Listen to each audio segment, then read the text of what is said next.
Hello, hello. Anybody there? Checking in for the Creative Smartphone Photography Show with me, Sab in Paris. Hello. I'm wearing a rather fetching Breton outfit here today on my mug. Pretty spectacular mug, you know, a double-decker mug, more or less, with some interesting liquid inside. So welcome to the show. This is one of my favorite shows. I've got 4 favorite shows. One is about photography, one is about writing, one is about creativity and productivity itself and all sorts of paintings and embroidery, anything that you can create. And the 4th one is about the love of my life. The reason I'm here in France, Paris, the Eiffel Tower, and anything wild and wonderful about the French capital. So, welcome to the photography show. This is what is on the agenda. My photographs. I have been taking photographs in Paris for half my life, over half my life, and I'm well over 50. So that's a lot of years of taking photographs in Paris. It's my passion. I've devoted my photographic creativity to Paris. I go to other wonderful cities and I can't take photographs. Sometimes I don't even take my camera out of my pocket. I've sold my creative soul to Paris. I enjoy going to other places, but everything is focused on that. So you could do something similar with your town. I'm not saying that Paris is the best place in the world. It's not. It's just a place in the world. But I would recommend that you find the same passion about your place and you share your photos with us. So this is, as I said, the Creative Smartphone Photography Show, and it is linked to this group here, the Creative Smartphone Photography Group. And every week you can post your photographs as a theme. The current theme is talking trees. So I would like you to post pictures of trees that talk to you. Anything that talks to you in terms of trees. I just used the word talking because it begins with T. But, you know, let trees talk to you. I know a lot of people that I know in the photography world love trees and they feel that the trees talk to them. So feel free to post your wonderful tree pictures in our group. Encourage others to join it as well. So I'm going to be talking about my photographs from the last 14 days as someone who has devoted their life to taking photographs of Paris. I will analyze them, tell you what I was trying to do, what I think went well, what didn't go so well. And I would love you to say hello. If you're watching on the replay, hello. If you're watching live, say hello and tell me which ones you like and why. I've also got some photographs from the BBC. It's the kind of best of. They call it the week in pictures, and often they're pretty heavy news pictures, but sometimes there's some nice, joyful, non-heavy ones as well. So I'll be looking at those too. And that's probably enough to be getting on with for now. I would love you to contribute your photographs because I want to be speaking as much about your photographs as about mine.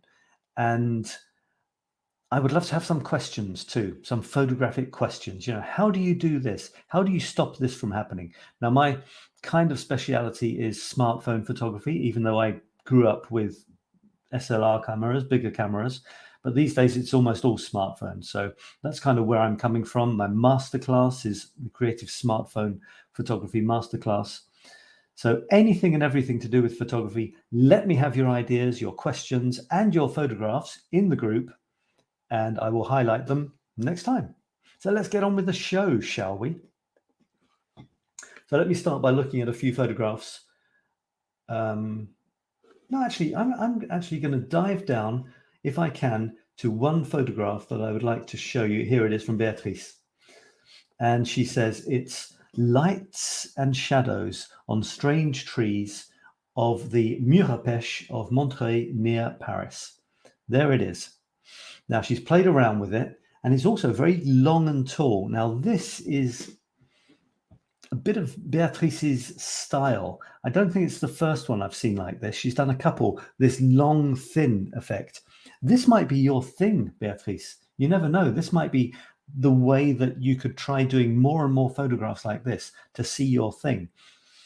it's an interesting photograph because it's in a place that I visited as well, and they've trained the trees up the side of the wall, and they've managed, because there are these high walls very close to each other, where they've put peach trees and some other trees as well. They've managed to create a climate where it's much warmer, it holds the heat. So you can have things growing in Paris or near Paris, it's in Montreuil, which is to the east of Paris, that you would normally only see in the south of France. No, that's pretty cool. And I love the fact that it's difficult to tell which are the branches and which are the shadows. So thanks for contributing that, Beatrice. Lovely. And I love the fact that the top angles away off to the left, if you like, and then the bottom angles away down to the bottom left. You see, there's those two angles which are kind of going.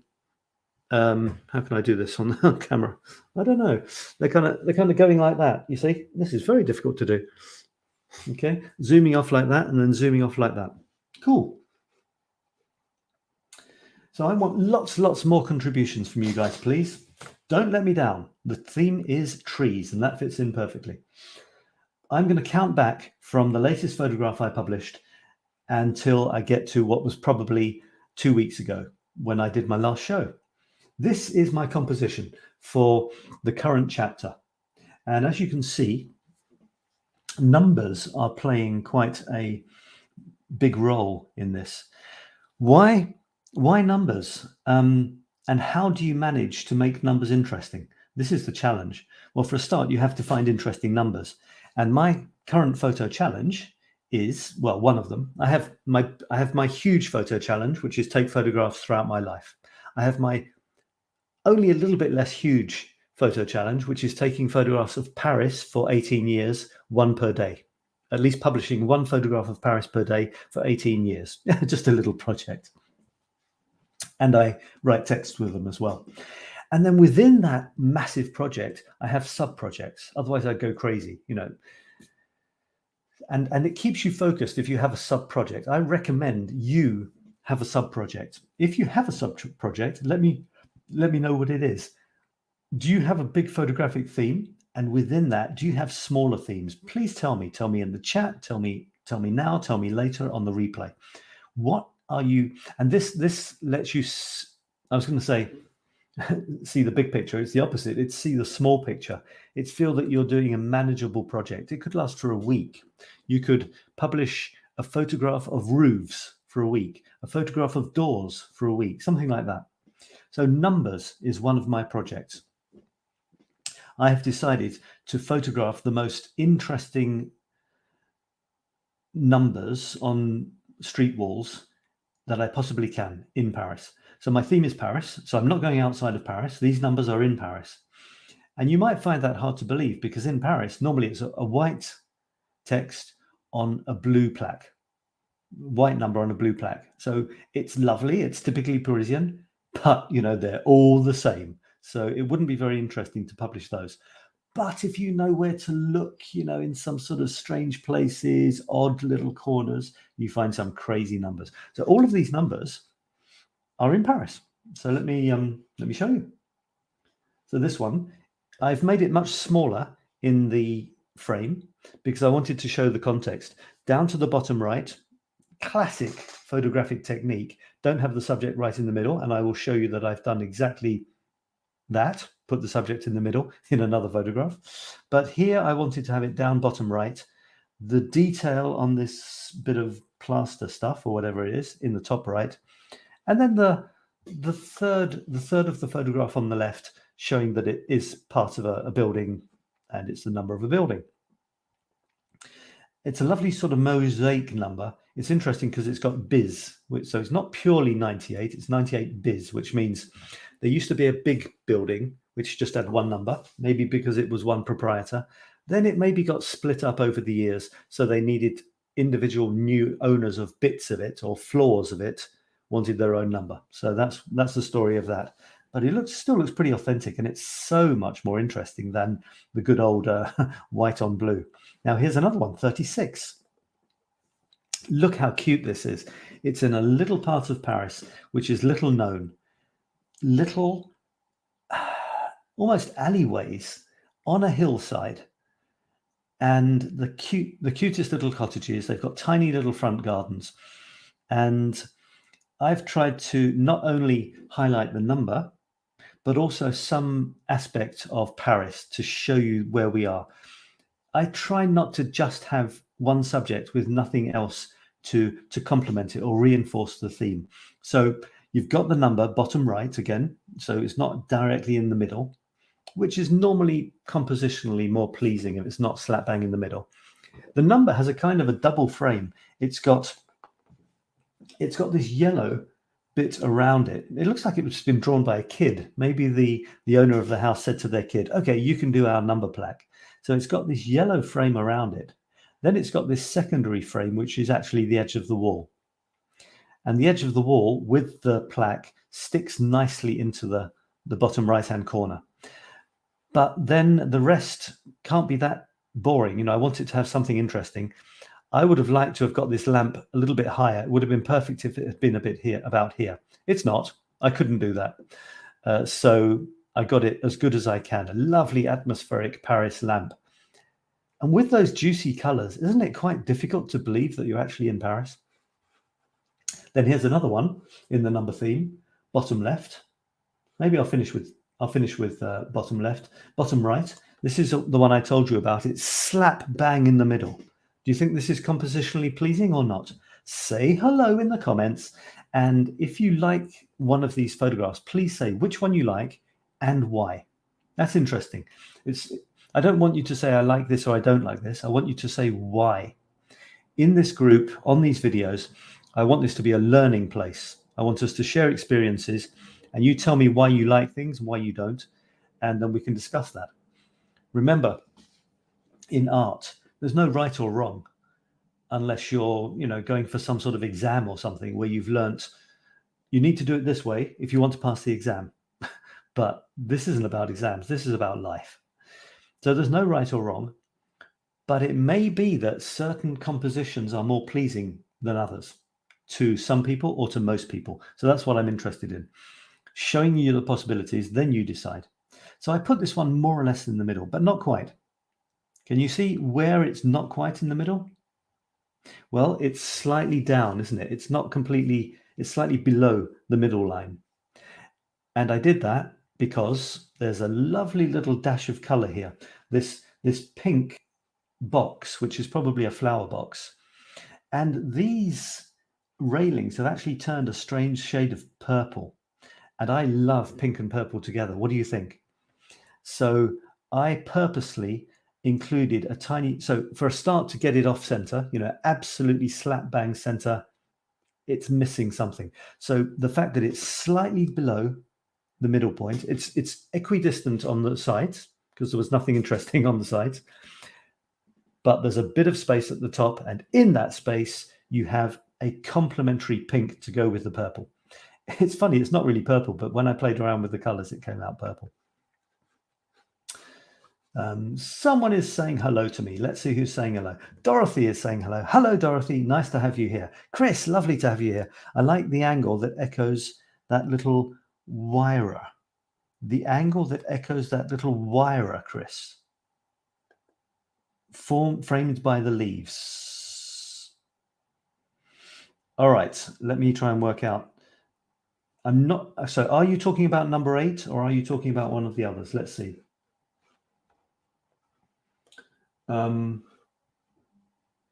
Little 𝗧𝗪, I'm not thinking. Yeah, okay, I'm thinking it's number 8. You're probably talking about number 8. And I have, yeah. Little 𝗧𝗪 in the middle. Isn't that strange? That little 𝗧𝗪 in the middle, yeah.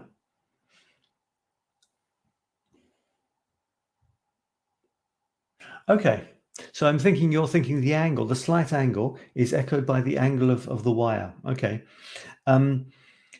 The 8 itself is framed beautifully, top left and bottom right with the whatever, ceramic leaves or petals. Then the other way round, those lovely curves. I didn't play around with the colors too much because I wanted to keep it sort of reasonably faithful to its original color. Well, that isn't quite true, because it doesn't look like this in real life. Things have changed. It's been sabified. I sabotaged it, but that's what I ended up with. In contrast, here is one more. And yeah, again, I've sabified the colors. The number 9, and in my story, I went on about number 9. Dorothy's saying, "I see it too." The little wire in the middle. Okay, everyone's a fan of the wire in the middle. Now this plaque is so beautiful. It doesn't really need anything else, isn't it? Gorgeous colors. So my challenge was to represent it nicely, to honor it with my sabification, not going too crazy. I must admit, I did go a bit crazy on the colors, but somehow have it in its environment. So it had the ivy gently covering the top of the 9, which is cute. And I left a bit of space on the left, so you can see it's on the wall of somebody's house there. I dream of living in a place like this in Paris, one of these little streets which you don't even know about. Gorgeous little streets, and you come out, you turn around a corner, and you're in normal Paris. I'd love to live there one day. Maybe I will. Who knows? Let me take the one in the middle, and then we'll move on to something else. So this in the middle is just walking down the street. Oh, we've got another comment from Chris. "It seems like the plant is presenting the number." Yes, it does. It really does. Yeah. Hang on. Where are we? Here? This one here? The plant is presenting the number. And here I give you number 9. All right. So here's one. Walking down a street in Paris or the near suburbs. And, well, Chris, this is for you. It's a heart, isn't it? It's a tree that has a heart-shaped hole. Does this happen when they chop the branches off and the tree doesn't know what to do, and it kind of gives you a heart saying, "Thanks very much for lobbing one of my limbs off"? I decided to put a rather splashy color effect on this because, to be honest, the original was kind of tree colored, and I feel a bit stupid saying that because what color would it be? But you know, I don't know about you, but my objective in life, and please tell me your photographic objectives. My photographic objective is to create images which they hover, they shimmer somewhere between grim reality and a sort of fantasy dream world. That's it. That's my objective. So it's not that it's right or wrong. It's just that that's what it is. So I now these days, I just present my photographs and I just say, "This is what I've just done. This is my latest thing." You know, I don't justify them because the photo is the photo.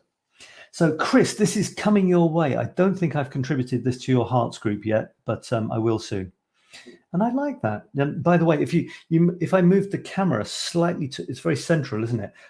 If I wanted it slightly off center, but if I moved the camera slightly to the right, there was a huge pile of dog poo. So I didn't actually want that in the. I'm all for reality, but grim reality. But I didn't want the dog poo. Right, I'm going to move on to another thing now, and this is something from the BBC. And these, I've got people laughing. I've got Chris is laughing, yes, and she's saying yes. That probably because I said I'm going to give you the heart picture.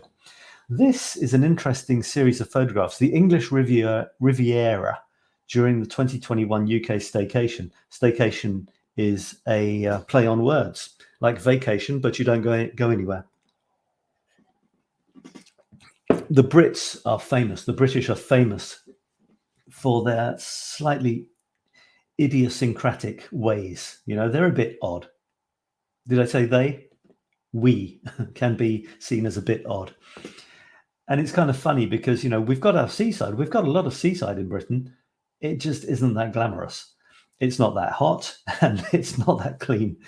Okay, come to Britain, everyone. It's not quite that bad, but it can be.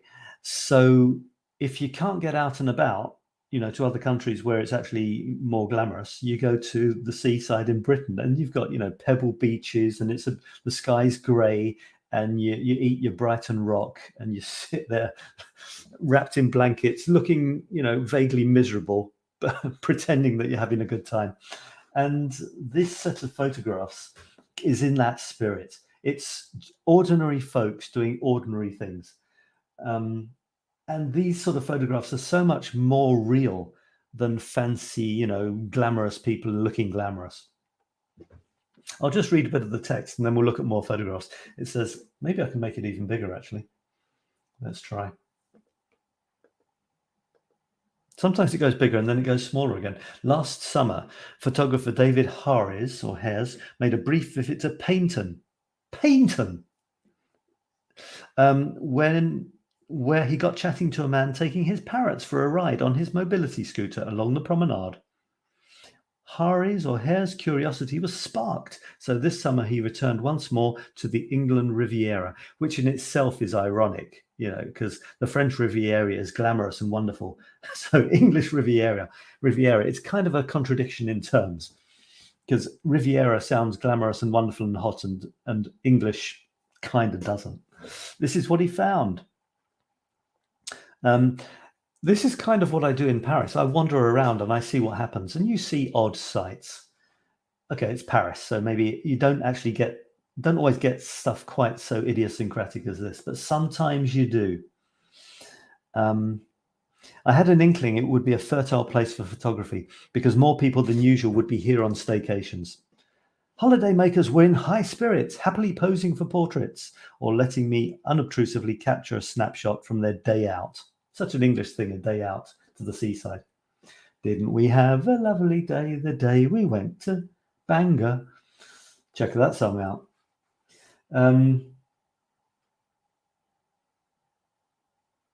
He's got in nice and close. It looks like a big guy. And he hasn't sort of taken any prisoners with this photographs. He's got in close on a big guy, absolutely center stage, center beach. He's got his legs open. You're looking straight into his crotch and his stomach, and he's got his birds. And in the background, you've got the beach, you've got the town. It's a really good in your face. This is me. And yes, I'm a bit crazy. I've got parrots on my arms and I don't care. Love it. This is the sort of shots I don't take. My photography is anonymous photography. In my photographs, people don't know. Because what about you? What do you do do you wander around being unobtrusive and you don't want your subjects to know that they're having their photo taken? Or do you point the camera at them and they see you? Or do you ask them explicitly and they pose? What do you prefer and why? Okay, here's another one. A day out at the beach. Bride-to-be Suzanne, so he obviously asked them, laughs with her bridesmaids and friends on their hen weekend in Torquay. So it almost seems weird to see ladies basically in their underwear almost, having a fag, the one on the left, in what doesn't seem that glamorous. That I can never quite get over the fact that it just isn't that glamorous, and yet we're pretending it is. That's the whole point of these. So there they are, a bunch of girls, ladies having fun. It is sunny. You can see a shadow down there. You can see this vaguely grim looking structure there. It looks like the sea does come in this far because the green there is probably stuff that grows in the sea when it's in. No pretensions, no worrying about what they look like in swimsuits, and it's nice. She's got a beer there. That's pretty cool. Very natural. Here's a couple eating on Paignton Sands. These things shield you from the biting wind, and you can see some clouds in the sky there. So, and a bunch of cars parked behind. So it's not exactly glamorous. The couple, they're not sort of front cover of Vogue types. It's a bunch of people having a day out, and photographically, they're slap bang in the middle of the photo as well. So this guy is going for straight on photographs. This is us. They're kind of framed by the thing at the bottom, frames the bottom of the shot with similar colors on either side. So they're kind of framed in their windbreakers and stuff. A couple eating lunch. Ladies brave the wet August weather. Summer in England, folks. And what can we say about this? I don't know really. I'm not sure if the photographer's, an artistic photographer or a professional photographer or just someone who likes taking snaps of people. That's kind of nice. It captures a moment, doesn't it? Captures a moment. The text is talking about the fact that the sun came out from now and then. Birds. I love taking pictures of birds. What about you guys? Do you like taking pictures of birds, being birdie? You would think I would get sick of pigeons, but they feature regularly in my shots. I've even got an idea for a series of books based in Paris, and pigeons, there will be a pigeon who will be the star of one of my books. I think he might live on the Eiffel Tower, and he might communicate between other animals who look after Paris as the humans try to destroy the environment. So when I was in Australia, there used to be a lot of seagulls marched along the beach. They looked so smart. My mum used to call them beach inspectors. Okay, and here's another one. Then we'll go back to some of my shots. A lady who is getting ready to do a 1.8 mile, 3 kilometer swim in the sea in Paignton. Good for her. And I'm guessing that the sea isn't that warm. So she's retired. So there's an idea for a photo project. Go to your local place that people chill out, and see if you're inspired to take photographs of them. Maybe ask their permission if you feel comfortable with that, and you could get a series of interesting shots, sort of social commentary type shots. Right, I'm going to go back to. I'm actually going to go back to a group called Today's the Day, because I took some shots. So this was Beatrice's picture from a very special place near Paris called Les Murs à Pêche, which means peach walls. Peach walls. And I also took some shots here. Now there is no processing, no nothing. These are the shots straight from my camera. And this was me trying. I didn't know what would happen. I didn't have much time. I was being pressurized to move on, not much time. So I took a few snaps. This is the top of one of these famous walls. They created these walls, high walls, not all high, but some of them high, to create this kind of microclimate, to retain the heat so they could grow exotic plants like peaches where you wouldn't normally find them, near Paris. And I wandered around, happy as anything. This is the top of one of those walls. It's got these kind of broken pots on top, and this is up in the air, and even dandelions growing on top of the pots. So as I said, I didn't have much time, so these were sort of semi-grab shots. But in this shot, you've actually got 3 different stages in the life cycle of a dandelion. Even 4 in a way. You've got, the more I look, the more I see.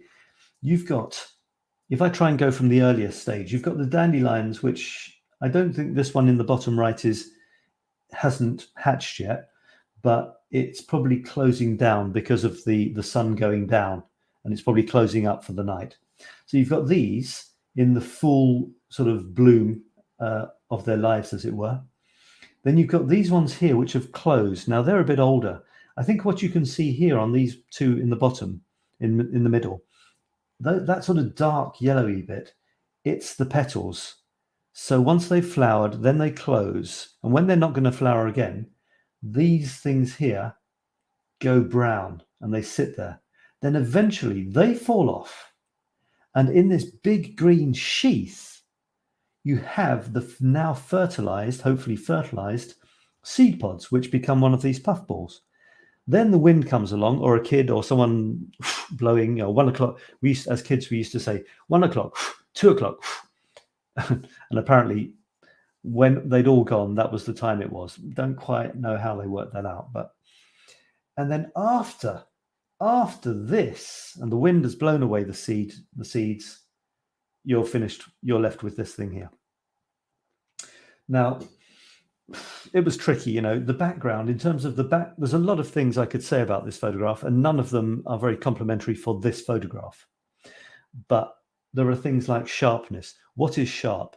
What is the subject, to be honest? I'm looking for the subject. Is it this bright yellow one in full flower here? Is it this puffball, which is dark, bright against the dark background? Is it this tall one? It's kind of difficult to know what the subject is. Is it these broken pots here decorating the top of the wall? Or is it somehow the entire scene is supposed to be the subject? It's a spring scene.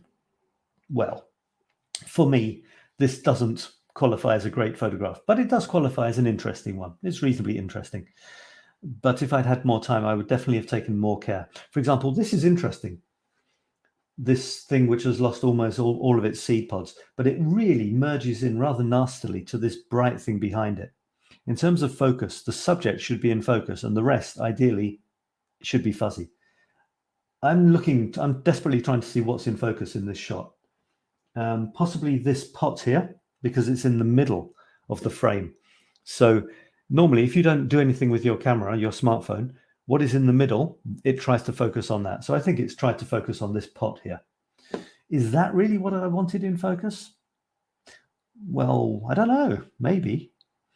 I might have wanted this flower to be in focus, in which case I should probably have tapped on the flower to get it on focus. I don't think I did. This puffball would have been amazing if it was in focus, but then it's too far away from the camera to be in focus and have this in focus as well. This tall thing looks like it's kind of in focus. You can see the tiny little hairs on the edge of it are backlit by the sun. So we're talking contre-jour here. We're shooting into the light, and I'll show you an example of that in a minute.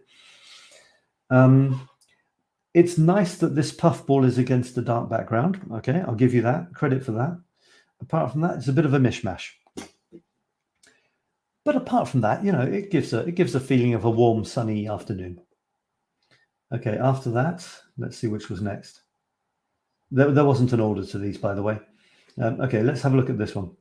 So this is one of those famous walls. So normally they would have trees growing up them attached to them, but at the moment they haven't. And you can see that there's a lovely old chair. And what I've tried to do is get the chair, you know, as being the subject. And someone is walking into the distance. So that gave the feeling, the human side to it. Otherwise, the photograph would have been very empty. I am a fan of having human presence in photographs.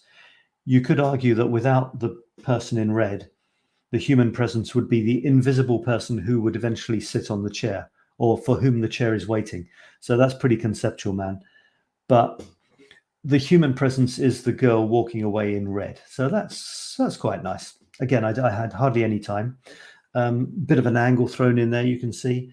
The chair is up close to the chair. That's important. I could have got even closer maybe, but I like it. The chair is suitably raggedy. I'm seeing now that there's a shadow of the chair on the wall. I'm thinking maybe I could have got more of the shadow in to have a repetition of the shadow on the wall. Didn't. Shadow on the Wall, is that a song by Mike Oldfield? Shadow on the Wall, I'm not sure. So, you know, again, it's what it is. It's not, I wouldn't class it a classic photograph. The potential's there. The lovely old chair in a terrible old, you know, rotting state almost. The low sunlight coming in from the right. Potentially someone walking into the distance. The potential is there for an interesting photograph. I might have got much closer to the chair, for example, would probably have been more interesting, because this stuff here, there's an awful lot of space, which is really not that exciting. So I would have, given more time, I would probably have got really in close to the chair. So the top of the chair would be right at the top of the, you see the shape of the chair. It goes down there on the left and then it goes in on the right. In retrospect, I would probably have almost filled the frame from the top on the left, going down to the bottom on the right with the chair. As I speak, I realize I can do that by cropping. I can actually, let me try. So I'm going to crop this as I speak.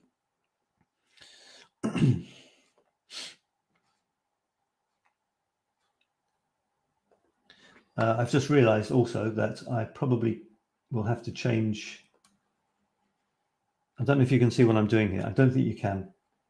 My photographs have to be square, so I'm taking that into account.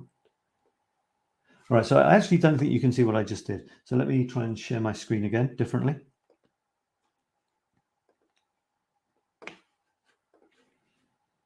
All right, so this is the thing that I've just cropped.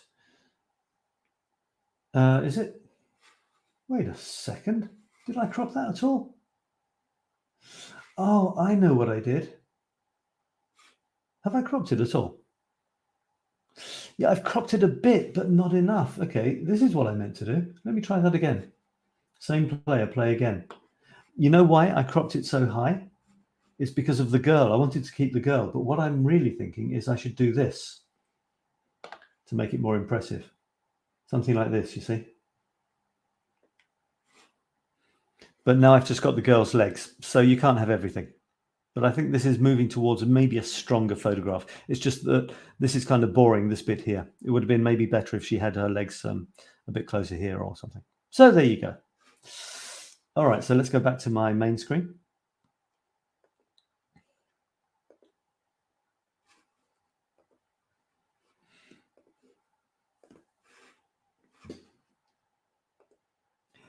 And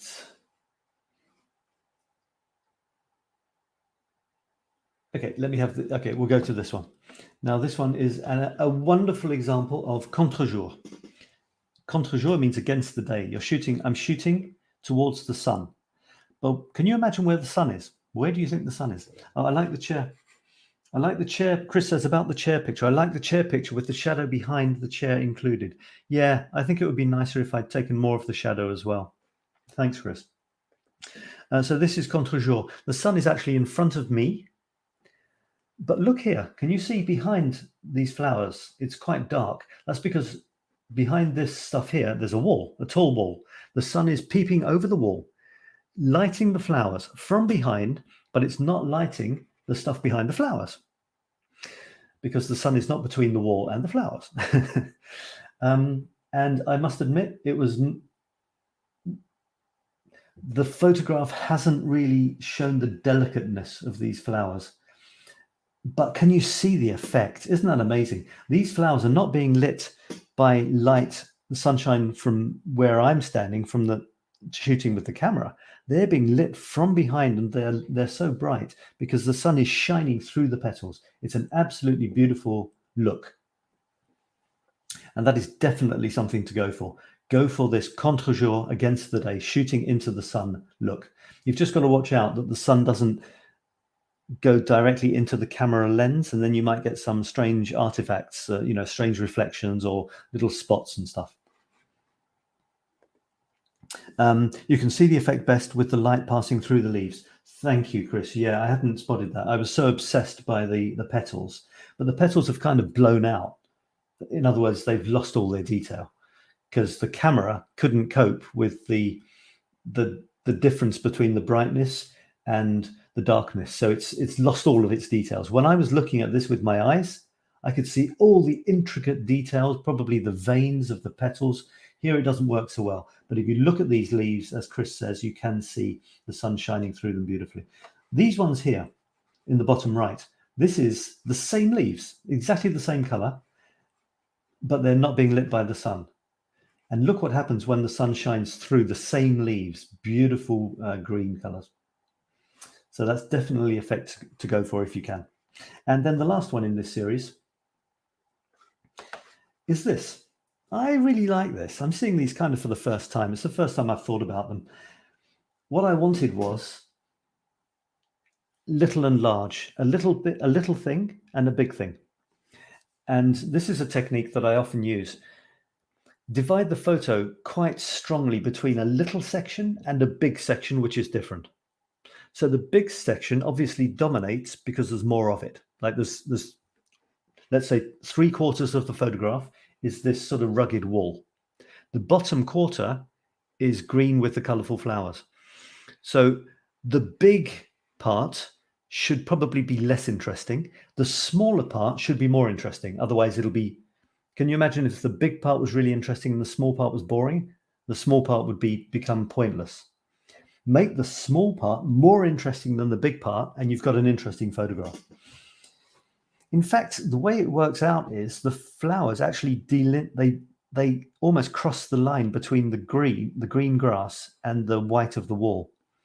So I love that. You've got the lovely color at the bottom, and then the top majority of it is this kind of, the color's kind of bland, and yet the texture is amazing. So I like that. I purposely put the flowers way down in the shot and had a lot of wall. You know, if you were, oh my God, I've just realized I in my head, as I was about to speak, I made a huge value judgment about grannies. Do you want to hear it? So I said to myself, now imagine if you were a little granny taking shots of the flowers. She would want the flowers only. She wouldn't want the stupid wall. I don't know where that came from. Probably my grandmother, thinking, you know, she'd want the pictures of the flowers, not the wall. And she'd look at this photograph and she'd say, oh, what a shame you didn't get more of the flowers in, and you got that stupid wall. She wouldn't say stupid, yeah. Oh, what a shame. But I wanted the wall because it highlights the flowers. Anyway, that's me rambling. I love this. So many interesting things to observe. Chris, you can come again. And now I'm going to go back to a couple more of my photographs. Then I'm going to look at some of the photos of the week from the BBC. So this is international photography. But first of all, back to my stuff. So I've done all the numbers in the corners and I've done the heart in the middle. So let me just go up. This is one of my sub-projects. One of my sub-projects, as I told you, is numbers. I'm going to make panels of 3x3 grids full of Paris numbers. This is another of my sub-projects. It's me. You know what my artistic goal is: to take shots of myself regularly, and none of them must resemble any of the others. So luckily, I have a lot of interesting backdrops. I was walking along the Champs-Elysees, going to the metro, minding my own business, and suddenly I got smacked in the face by this advertising panel. Well, actually, it's inside the store, so it's a store window. Can you see what product it is? Haha, not so easy to see, but you can just about see. Tell me if you know what product it is, advertising. And it's cool for my shots, because I love to combine my environment with some sort of message for other people, for you. Obviously, it's advertising. They are trying to, you know, make you think that if you buy their product, your progress will be amazing from then on. So it's the usual, you know, marketing BS. But I also use it for my own BS. So this, you can't see what the product is either. So that's pretty cool. So I'm saying to you, you know, work with me, develop your creativity with your very own Paris creative breakthrough coach, and this is where your progress will start. So I'm just as bad as them, really. It's cool, you know, your progress starts here. Did I manage to make it a bit more interesting than just me and the panel? Well, as it happens, and I have to admit, this is what I'm about to tell you, the fact that there's a couple here and they're looking down at their feet, and it's like the woman is starting on a journey. It's like she's stepping out. This is what I imagined anyway. So right next to your progress starts here, with my head in the bottom, it's one of those happy sort of happenstance things. You may not think it's particularly remarkable, but me looking at it, I'm thinking, your progress starts here. Here is someone looking down at her feet like she's setting off on a journey. And there's my head. Works for me. And then I satisfied it. So nice artsy effect. Maybe the guy behind you stamped your pick. Stamped your pick. What do you mean stamped your pick? I'm interested. Okay, so there it is. That's me, and that's all you'll have from me for now. This one is now, you know that I photograph anything and everything that Paris offers me. My general theme is Paris, and my modus operandi is I go to Paris and see what happens. I'm sitting on the metro, innocently, you know, minding my own business, and suddenly in my face, there is a pig screaming from the pain of being castrated. So we're not talking, you know, the sun setting behind the Eiffel Tower here. So I recommend, if you're into street photography, look for everything, the rough and the smooth, the light and the dark, the nice and the not so nice.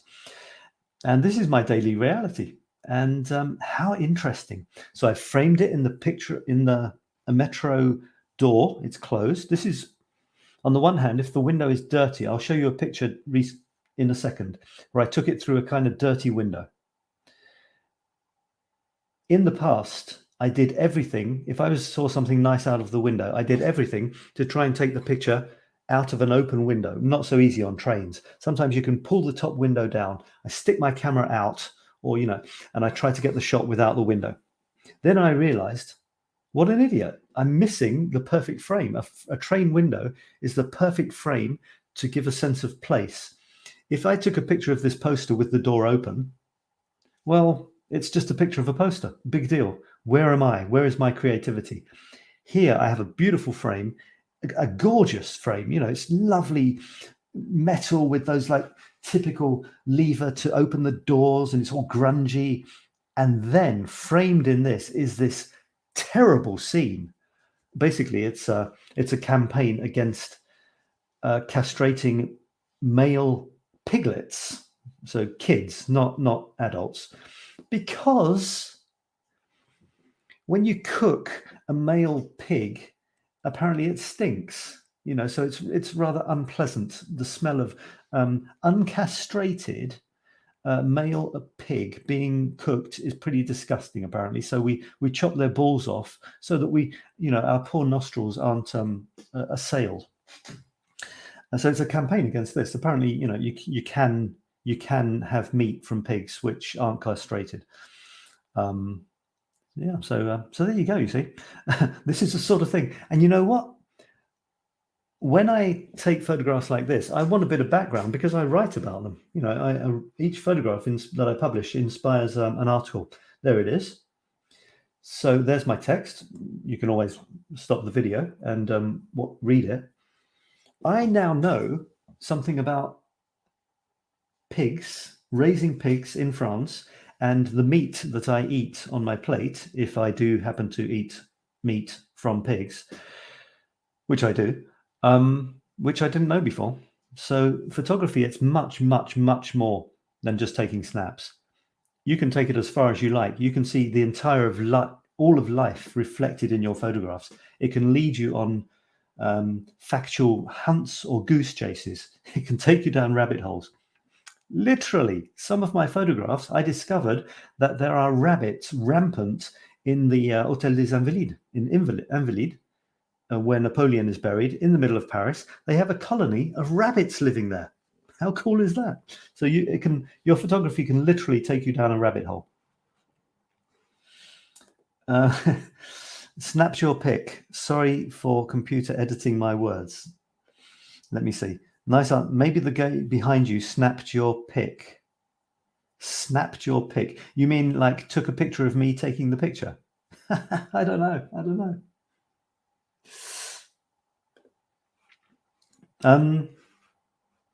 Yeah, here's another one. And as you can see, I tried, this is out of a train window, and that's on the right-hand side of my panel. And the colors are kind of similar. So here's my chapter. This is chapter whatever.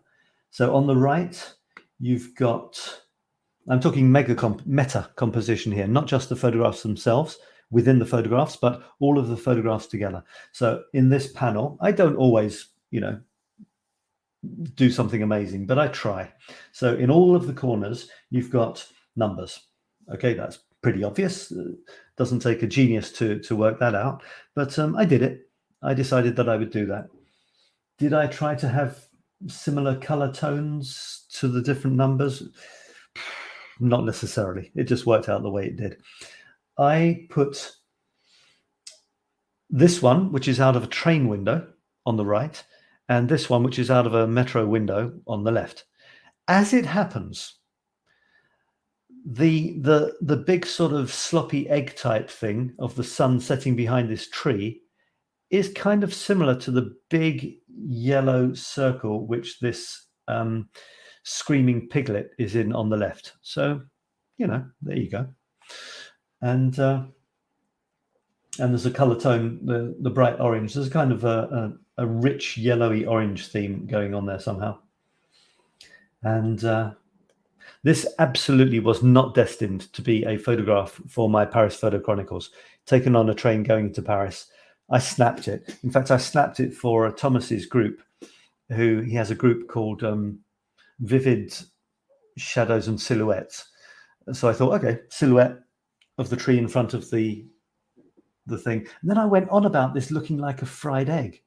And it was only later that I realized that fried eggs are yellow in the middle and white on the outside. But, you know, my brain was scrambled at the time of writing.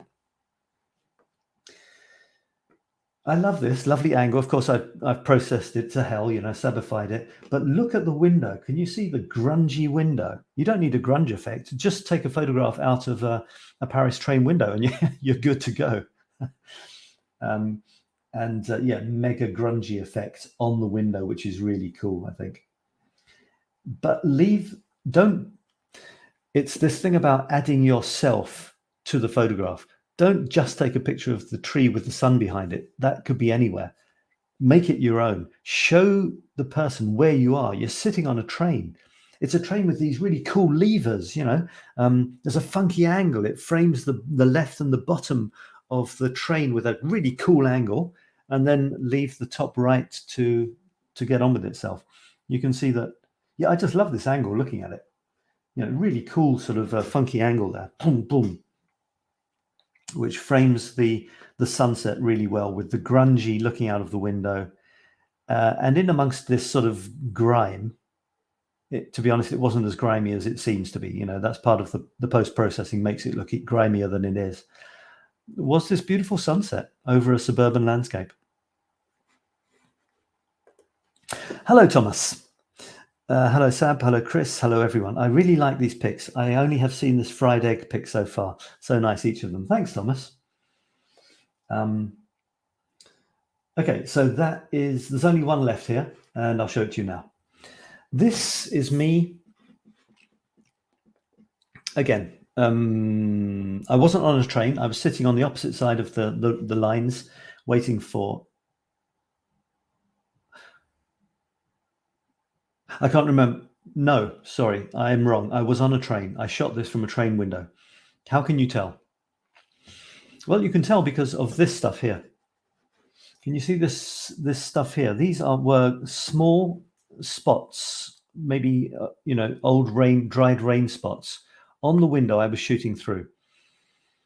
So if you look at this, there's kind of a theme here. Through the window in the middle left, through the window on the middle right, and through a window of a train on the bottom middle.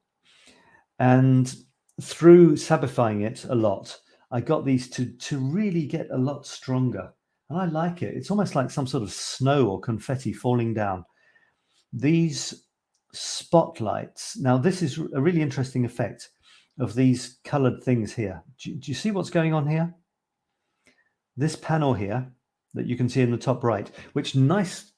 I've got to be sure that I'm not 100% sure what I'm saying here. I'm not sure if this panel, which closes the top right corner of the photograph, is it inside the train that I'm on being reflected in the window, or is it outside at the top of the platform? Good question. But what I can tell you is that these round circles here, which are very similar, they kind of echo these round white circles of these bucket chairs, which are kind of weird chairs. You see, bottom left, 3 in a row, top right, 3 in a kind of triangle. These are, remember, I'm sitting on a train, she's sitting on a platform. These white circles are on the train I'm sitting on, in the roof, being reflected in the window. So that was a kind of a happy circumstance, which strengthened the theme. The more white circles you can have, the better. And these little grungy sort of little spots here, they're kind of circles as well, aren't they? You've got small ones here, small, small, small. You've got bigger ones. It's cool.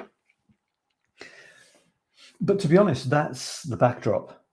That's the backdrop for the loneliness of the single female traveler.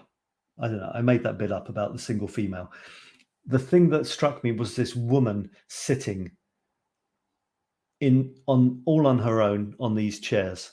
It's very lonely. It seems like a very lonely sort of photograph. She seems all alone. I mean, she's alone, but she's probably not on the point of suicide or anything. But the thing this picture tells me of, it's the loneliness of someone sitting on a train platform waiting for a train. So I just love this. I love the fact that there's these 5 seats in a row. On one of them, slightly off to the middle, there's this woman, and next to her, there's her bag. Her bag has the right to a seat as well, which is kind of cool. These are crazy seats. They're bucket seats. They're almost like a bowl sat on its side, and you have to try and fit your backside into them somehow without slipping off or falling into them. My son likes turning 360 degrees around them for a game while he's waiting for the train. Chris says, my original impression was that of a kitchen with plates until I saw the woman sitting. Yeah, it does look like plates, yeah. They're not far off plates. All right, so we're getting towards the end of the show. I did want to quickly show you 2 more things. Some shots from the BBC, the week in pictures, and a couple more shots of mine to go back 2 weeks.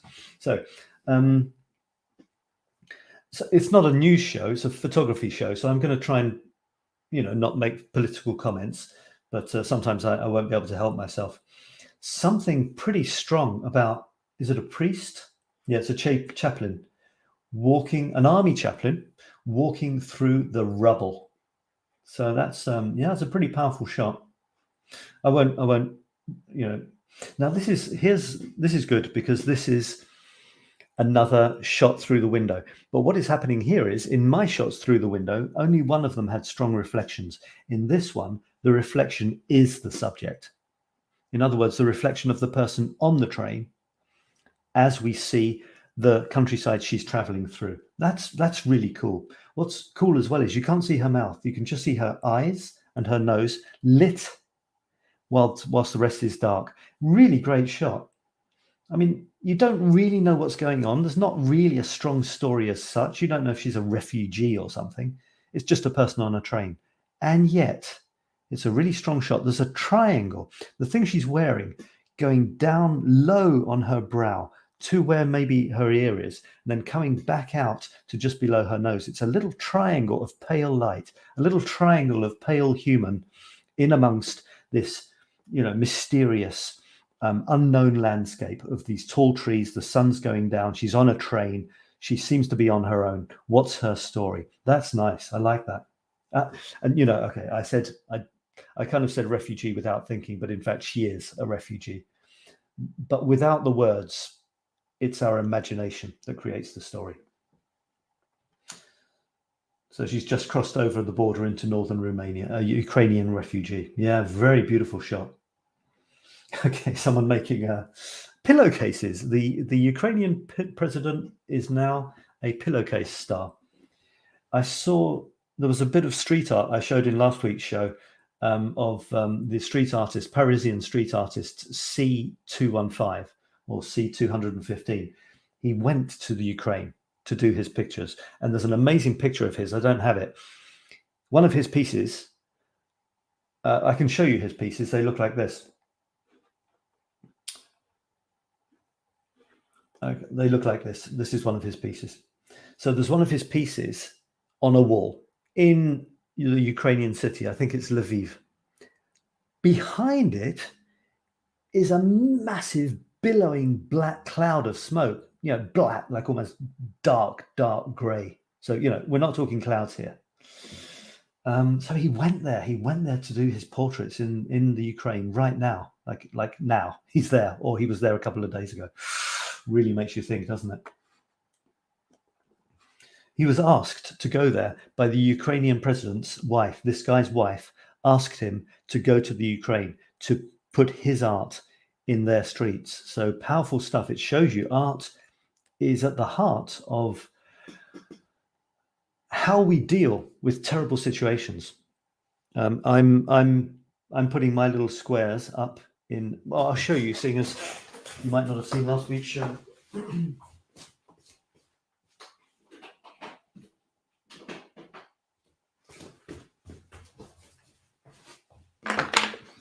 So I'm doing my tiny bit on the street arts front. So these little squares are going up in the streets of Paris. Can you see? I have to get really close for it to focus. There you go. So there's one. Okay, there's another one.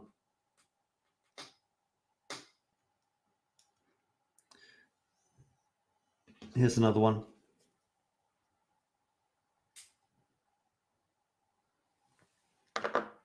And here's another one. So these are this is my art going up in the streets of Paris. So individual squares, they are linked. So, I mean, if you have the right ones, they're linked. The elements that are inside them do carry on from one square to the next. Jigsaw pieces, if there was a jigsaw piece here, it would carry on the next. But as you see, I've made each square, individual square, a story in its own right with smileys. There's the Eiffel Tower. You can see the Eiffel Tower there. The S here is for Sab. This is infinity squared symbol, and this is the hammer and sickle symbol, hammer and sickle, which represents communism and the old Soviet Union.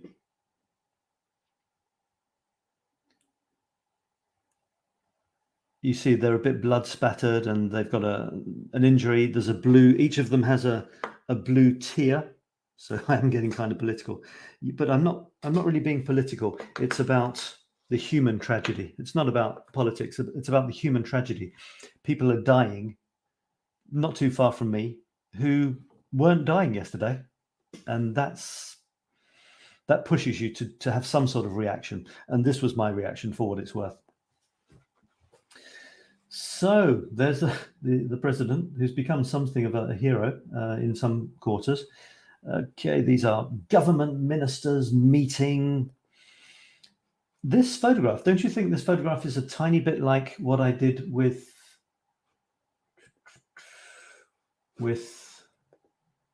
this one? You see what's happening here? Compare this photograph with this photograph. A huge wall. Okay, in this case, it's taking up half of the photograph. In my case, it's taking up 2/3 of the photograph. But it's the same idea. The interest is in the bottom with a huge wall, which kind of shows, I don't know, the grandeur of the place, I don't know, whatever. You see what I'm saying here.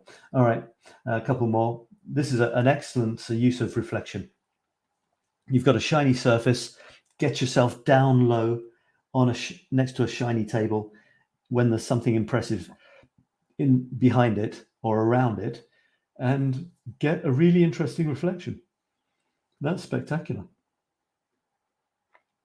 And royal people, future king of Britain and queen, no less, laughing and doing future king and queeny things, I suppose, etc. Okay, all right. So I'm going to finish now with 3 photographs, and these 3 photographs are from my last chapter, which I don't think you've seen. This is a picture of a cat. Yeah, we like cat photographs, don't we? Hey,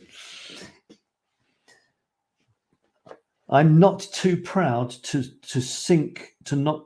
I'm not too proud to not sink or to sink. I've lost myself in double negatives. I take photographs of cats when they present themselves to me, and they often do. There's something about me. They say, this guy's a cat guy. Look, he's making stupid sounds with his and faces, and he's holding his hand out. So they come and see me. They, they rub against me, and I sometimes take their photograph. This is in a part of Paris. Okay, this should be for the Paris show, not for the photography show. But I got in really close, and behind is a very interesting thing. There's a massive hole behind this cat that goes way down. We're actually up high in a very strange part of Paris. It's like a hill, which you don't expect to be there. So the hill actually goes way down behind the cat, steeply. So the other side of the building, you can see the ground floor is on the other side of the building. You can see here, way down at the bottom. And yet on this side, I'm on the ground floor here. So I'm walking along the street here. whereas the street on the other side of that building is about 7 floors below. Really, really weird. So cute little picture of a cat, so sweet. I had one picture where I was caressing it with my hand in there. I decided not to go for that. I thought I would just focus on the cat. More cats coming in a second, folks. This one is, I love the yellow and the red together. Really appreciate those two colors. The splash of red, but it's quite an intense red. You know, it's very clearly delineated. It's got a word on it. Your eye immediately goes to that red rectangle, but it's balanced with a lovely big splodge. Almost 2/3 of the photograph is predominantly yellow. And then there's a load of interesting stuff on there. I've got the word Paris in there. My photography is very heavily themed on Paris. So I like, if possible, to have something that tells you it's Paris. Wherever you are, if this is your sort of photography, you might want to, if your city or the place you are is your theme, it's your main theme, try to have something telling people that where it is. Let them know. Otherwise, it could kind of be anywhere. So there you see Paris in the top left. Actually, it says Aris, but Paris banlieue, which means Paris and suburbs, you put your letters in here. Other places, you put them in here. Although it kind of looks like it's, I'm not sure where you would put them. And then you've got this decoration by the guy who went to Ukraine. It's the same guy. He's decorated this letterbox with the official permission of people, of the mayor of this district of Paris.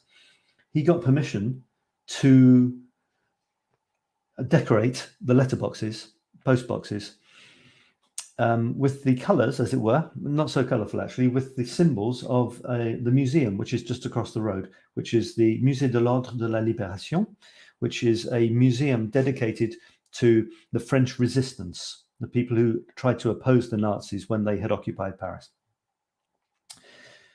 The stories are more for the Paris show, not for this one. But you know, big splodge of yellow, a complementary splodge of red. Red is a stronger color than yellow, so make it smaller. That might sound counterintuitive. It sounds strange, but if you've got a really strong color like red, the smaller you make it, the more the eye will be drawn to it. And there's a nice angle. You see, I'm on the edge of the postbox. The postbox is zooming into the photograph, leading towards the beautiful candelabra metro sign. Because you put yourself at an angle, you see those lines there? You see the lines on the top of the postbox there? Boom, it goes directly to the metro sign. This line here goes to the metro sign, and this line here is at an angle going up towards the metro sign. Leading lines into the main point of interest, which I guess has to be the metro sign, because the letterbox, there's too much going on for it to be the point of interest. So the point of interest has to be a single point, and it's, of course, it's the metro sign. Not only does it's unique, it's in the top right-hand corner. The leading lines of the letterbox lead to it, and it's one clear, defined, sharp splodge of red with a word on it. All of those things lead you to the metro sign. And last but not least, it's cats again. Yeah. So I'm going to finish with this. This is the last photograph. It's in my street numbers series. And although the 5 is nice, the plaque is actually excuse me, I think it's time to go to bed. The plaque is actually the nicest part of the photograph. Nice angle there. Left third of the photograph has 2 colorful plaques. The right 2/3 are the wall and a bit of door. And this inspired a poem. Shall we finish with a poem, folks? So there it is, a couple of cats gazing into the moonset. And here's my poem. And it's called Blistering Whiskers. 2 starry-eyed cats sat staring at the moon. The pale lady smiled, sipping time from a spoon. "If you fancy a dance, I'll sing you a tune," she said, with a wink and feigned a swoon. "Don't you know how to mewl or catcall or croon?" The black cat spat back, "You'll be gone soon." In the cool night, Cat White purred, "Don't be a loon.